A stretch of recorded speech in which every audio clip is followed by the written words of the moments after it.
Hi friends, welcome to my channel.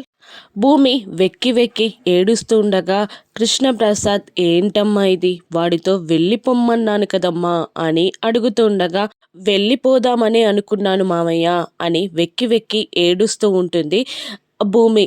మరెందుకు వెళ్ళలేదమ్మా అని మళ్ళీ కృష్ణప్రసాద్ అడుగుతూ ఉండగా నా కూతుర్ని ఎలా తీసుకెళ్తావని ఆయన అడుగుతుంటే వెళ్ళడానికి మనసు రాలేదు మావయ్య అని భూమి వెక్కి వెక్కి ఏడుస్తూనే సమాధానం చెప్తూ ఉంటుంది. వాడి మనసు ముక్కలైంది కదమ్మా అని కృష్ణప్రసాద్ అడుగుతూ ఉండగా ఏడిపై సమాధానం ఇస్తుంది భూమి. మరోవైపు బాధపడుతున్న పూర్ణి శారదాలతో గగన్ కాన్ఫిడెంట్గానే మనసులో బాధ పెట్టుకొని ఇలా అంటుంటాడు, మీ అన్నయ్య ప్రేమించిన అమ్మాయి కాదంటే కృంగిపోయేంత వాడు కాదమ్మా, తట్టుకొని నిలబడేవాడే మీ అన్నయ్య.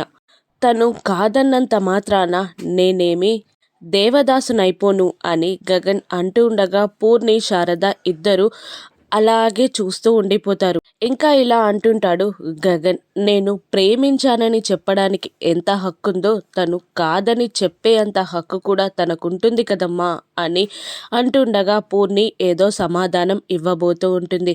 తను కాదన్నంత మాత్రాన తను భూమి కాకుండా పోదు, తన క్యారెక్టర్ మారదమ్మా, అదే భూమి, అదే మంచితనం అని అంటుంటాడు గగన్. ఇక మళ్ళీ శారదాని పూర్ణిని దగ్గరగా తీసుకొని మనం ఎప్పుడు ఉన్నట్టుగానే మనమే ముగ్గురం అని గగన్ అనబోతూ ఉంటాడు. ఈసారి గగన్ భూమి ఎలా ఒక్కటవ్వనున్నారు?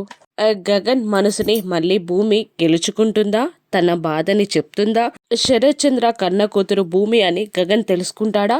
రాను ఎపిసోడ్స్లో చూద్దాం. Thank you for watching.